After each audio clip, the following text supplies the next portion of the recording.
Good morning, everybody. Happy Wednesday. I'm Chris Worden. I'm Andy Jones-Wilkins. And I'm Aaron Barber. And we are here to talk about the Sonoran Desert Cup here, presented by Aravaipa Running.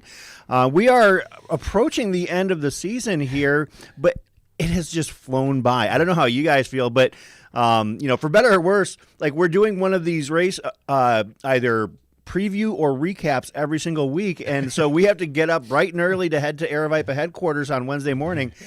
I wake up for the office. You're an early riser. Is that okay with you, Aaron? Yeah, I like to get a good start, especially race weeks. I'm up anyways, usually 6 Awesome. every day. So. But this one, we were talking about this before we went on. Aaron, real quick, this marks 3 races, big races in 5 weeks for you. Yeah.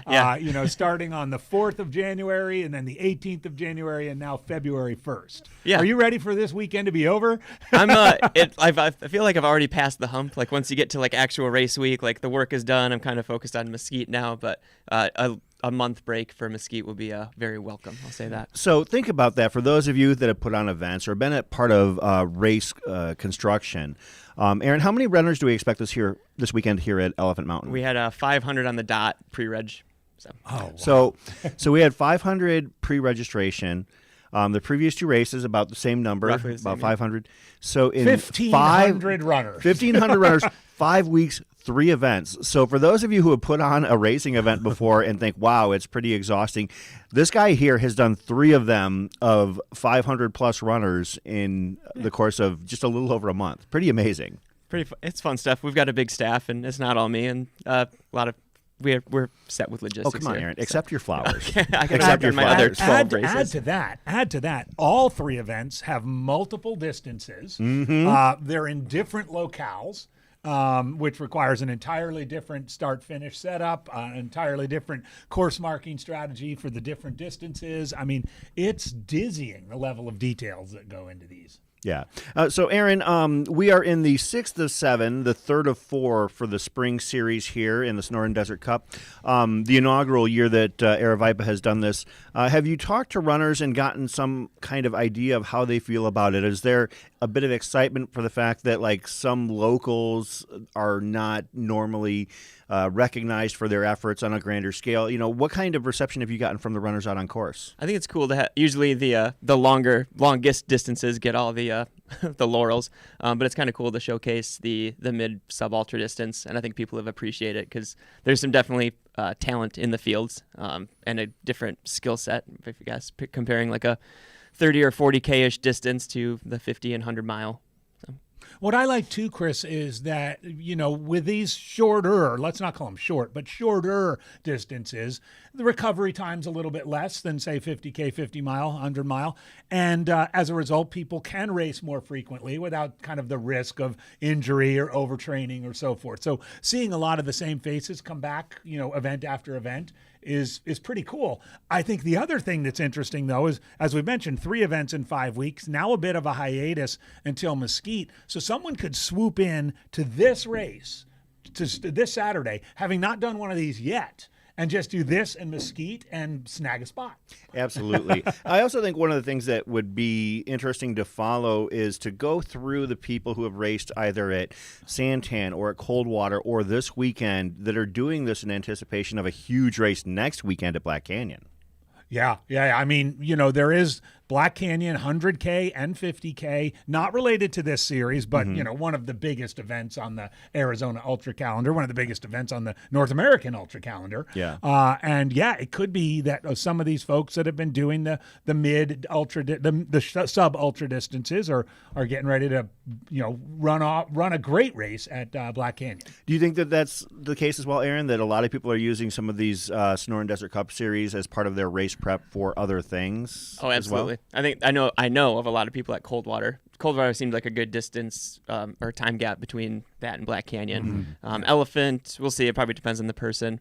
Personally, I think it's a little too short for me if I was going into Black Canyon. So that'd be tricky. That is true, but I guess that with the spring half of the Sonoran Desert Cup being so early in the calendar, it's really the first opportunity for a lot of these racers. As we've seen, we have tons of people coming from other places in the country down here to get out of their cold, get out of their snow, and come down to the desert, lace it up, and throw down. Yeah. So we need to call it an Arizona Spring Cup because 3 Yeah. of the races are in January. Yeah, but we'll get into the depth of the competition field here in just a few moments.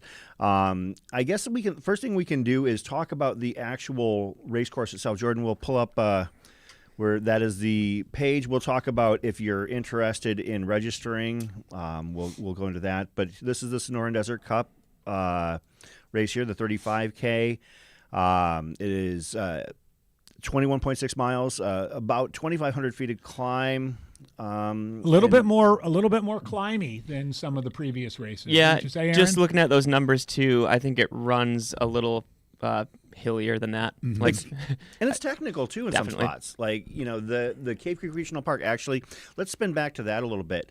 So I actually have been attending events on the Elephant Mountain Series since 2014 or so, but I didn't go there last year, and I won't be able to be there this year, but the logistics have changed significantly for the course. As far as like the start-finish line area and everything. Yeah. Once upon a time, when Aravaipa held races out at Cave Creek Park, they held them at the Ramada just past the visitor center. Yep.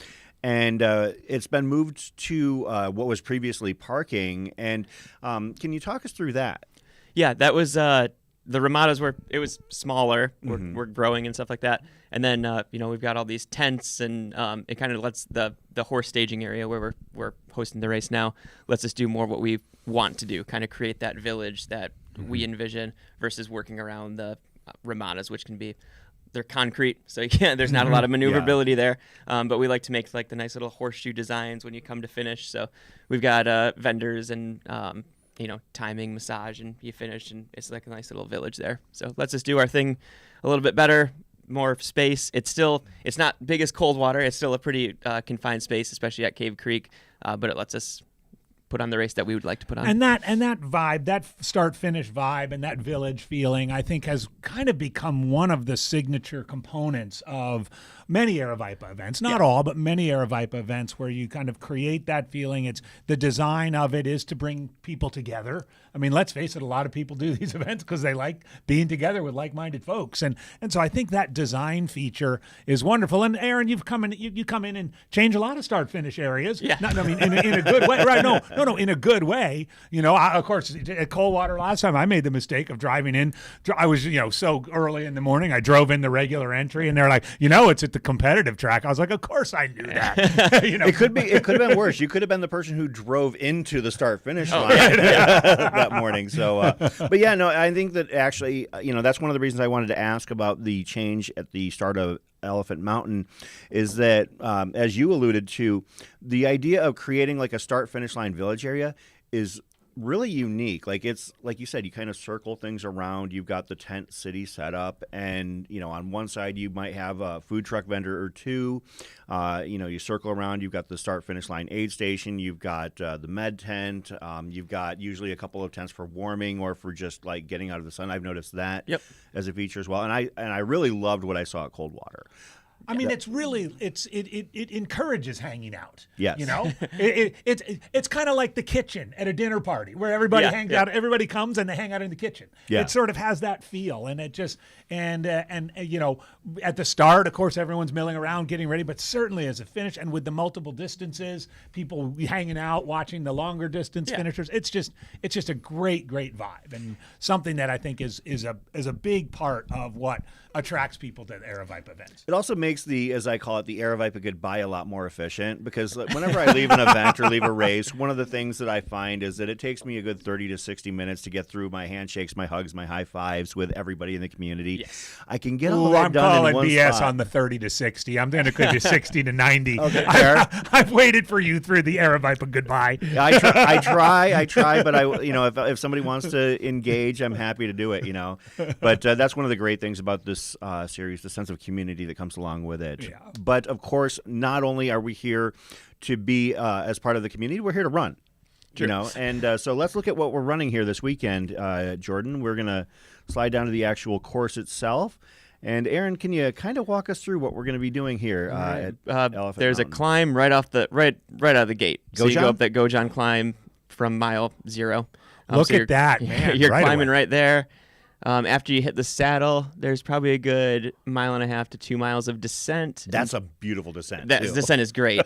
Until you get down into the wash, which is going to be right here, then it's pretty rocky. Your first aid station, little bit of road for like 200 meters, and you're on the Maricopa Trail. This is a really rocky climb right here, like a lot of baby heads. There's a couple cattle gates to go over.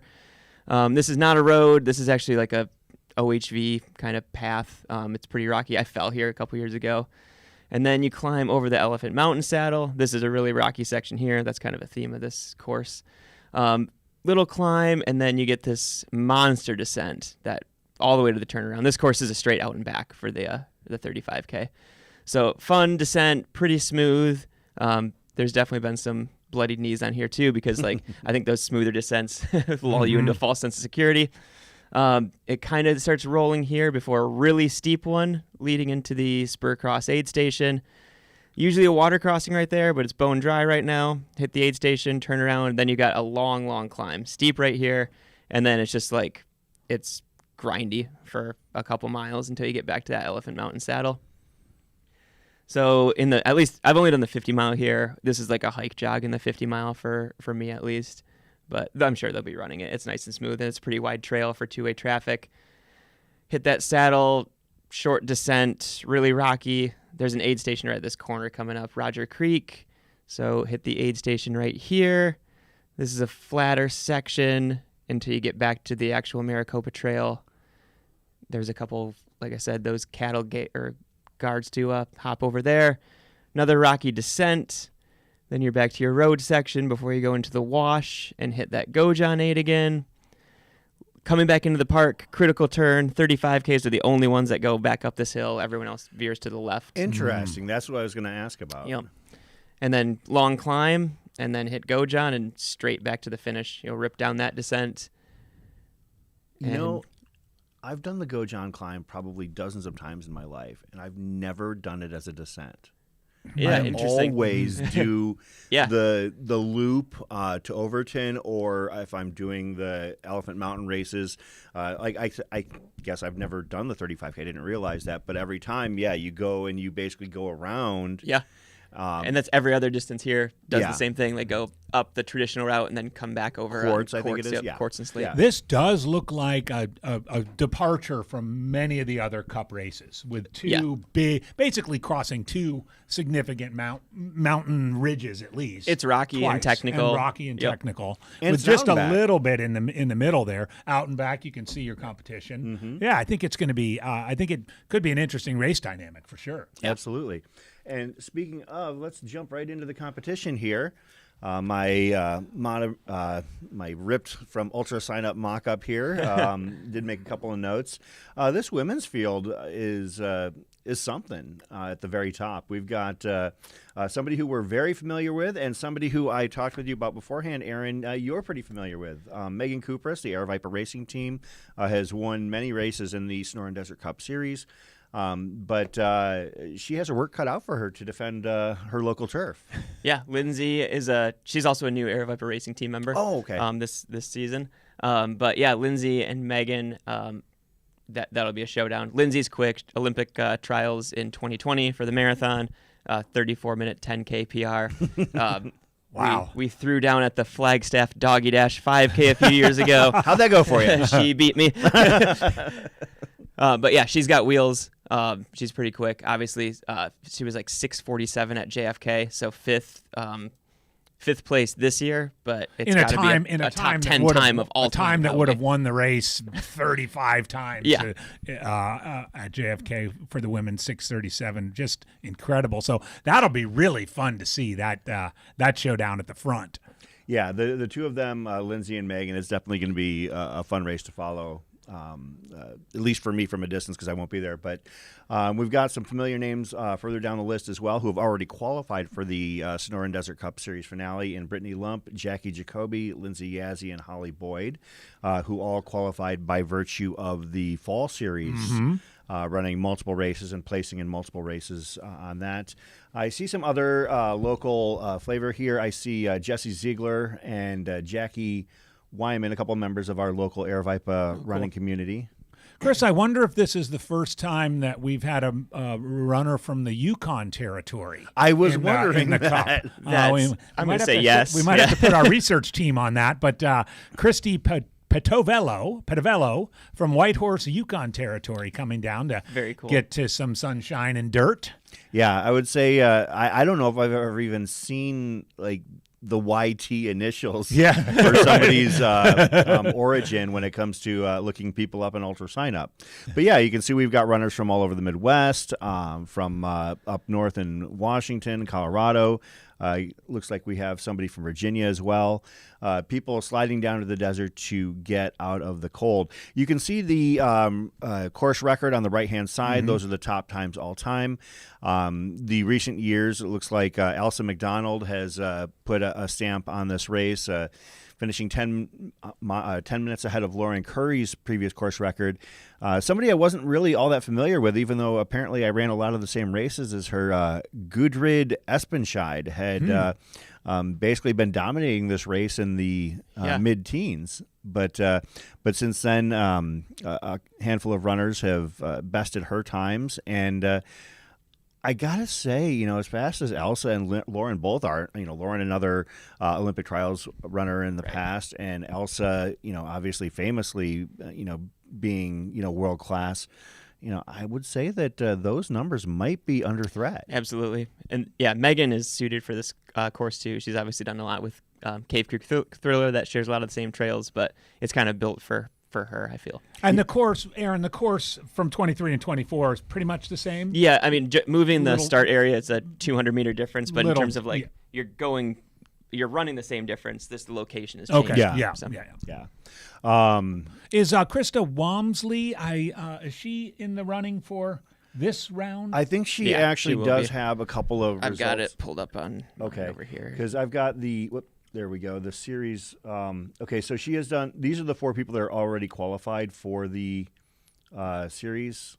We've got there. Okay, yes, that's what I have thought. Run Okay, multiple races. So she's already got. Now she could bump her point total up absolutely with a better finish, but she's already through to. Yeah, she could bump her point total up, or other people could possibly push her down because there are only 4 women and 2 men that have qualified through the multiple races. 2 out of 2. Yep. Yeah, and I think Megan O'Connor was down there as well. Yeah, Megan is running this weekend. Krista is running this weekend. I don't think Nathaniel, Lindsay, or Tiffany are. Nathaniel pulled out. Okay. Well, it was his birthday, so maybe he's just still celebrating and recovering. So shout out, Nathaniel. Happy birthday to you, buddy. Now, on the men's side, there's only one runner who qualified through the fall series, interestingly enough, and that was Jason Nelson. But we do have some talent, if we're not as familiar with most of the names, but there's one name at the top of this list that is extremely familiar. Yeah, Chris, to fans. you told me before we came on the air, you told me about Roy Pearson from Fountain Hills. Roy's quick. What a story, huh? Yeah, Roy Pearson, definitely a name that I was not all that familiar with, but has had some stout results, has won multiple Aravaipa events, ultra, sub-ultra, has top 5 finishes at Crown King, which always brings a big field. So Roy definitely is probably the local favorite here. And even though he's a Flagstaff guy, I always have a hard time looking at Pete Kostelnik as a local because I've known about him and known him for a long time. But that's another name that actually surprised me that is in this race. Pete, known for things that are thousands of miles longer than 35K. But I believe that Pete is actually warming up for Cocodona here. I would assume. I know he's in Cocodona, so I would assume so. He'll always be an Awatuki guy to me. Yeah, exactly. Yeah, see, I guess we all knew grinding out those South Mountain miles. Yeah, because I forgot he did live in the valley for a little while as well. But course record going all the way back to 2013, Chris. Mm-hmm. Yeah, Josh it looks like Trevino. Not only that, when you look at that AJW, like it's not just that the course record goes back to 2013. It hasn't been threatened but once in the past 5+ years. Yeah. Look at that. Those names are a lot of people who have chosen to move on from the sport or like not necessarily, running a lot of races here. I mean, obviously, you see some familiar names like Eric Senseman, Seth Rutt, but yeah, that record has not been challenged for a while. Now, Roy's fast, but 226 on this course. 226 is smoking. Exemplary. Yeah. So yeah, I think the women's course record is more under threat than the men. All respect to the men, but I think Josh might be safe for another year. yeah. I think I would have to agree with you there. Also, look at how young those numbers I are. know. I actually just realized that. Like, this apparently is a young man's course. So, Kids these days, Right? not even these days. All those guys are in their 30s now. Yeah, that I was going to say, or in Or some cases 40s. their 40s. Yeah. But yeah, Josh Trevino would be 41, 42 years old at this point. Yeah. So, Josh, if you're out there, we'd love to see you come back and defend this. Defend your title or your course record out here sometime. But that's what we're looking at as far as the men's and women's fields. Aaron, for those who are interested, obviously the course sign up has passed for online for ultra sign up. First of all, are there race spots available? And second of all, if they are interested, how do they do that? Yes and yes. Race spots still available, so they can sign up at either packet pickup location, which will be here. Tomorrow being Thursday for packet pickup. So do the drive-through. You can sign up here or race morning starting at whenever we get to the park, 5:15, 5:30. So. And what time does the actual 35K take off? Do we? I probably should know that off the top of my head. Well, for you, it just kind of rolls all together. You've got to be out there anyway. 7:30 is the 7:30, 35K yeah. start. Yep. Okay, so 7:30. Do we have an idea of what the forecast is going to look like? 69 degrees and sunny. It's supposed to be in the 50s today, and it slowly warms up. Looks like we're gonna hit 80s on Monday or Tuesday. But I think we're going to miss the majority of the heat. So. Yeah, if you got up to 80 out there, when you got to Spur Cross, No. you're going to cook. Yeah, that would red flags would be going off for me. But great sun, if it's supposed to be 69, 70 degrees, you're still looking at a situation where it's going to warm you up. Oh, yeah. By the time, 9, 10 rolls around. So. Well, And we had a little dusting of rain over the last couple of days here in the was valley. that? Crazy.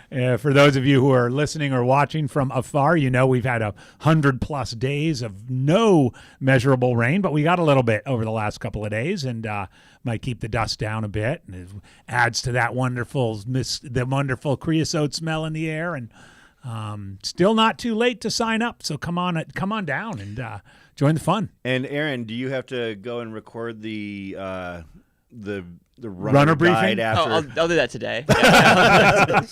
You've probably become very adept at setting up your notes and everything like that, having to do it rapid fire here the last few weeks. Right. Sort of like, which race is this? It happens sometimes. Which hat do I wear? So. But yeah, I think that's actually one of the cool features. A lot of times when people approach me, online and ask about, races that are coming up that are Aravaipa races, like for instance, Black Canyon being the big one, asking, hey, is there a runner guide? Has it been published online yet? And it's like, well, probably. And, if that's the case, great. And if not, it's forthcoming. But also the fact that for all of the Aravaipa races now, we actually do a video runner guide as well. So people can refer back and forth to that and either watch/listen to make sure that they have all of their ducks in a row before a race. I think that's a pretty great thing. I'd rather talk through it than type it up.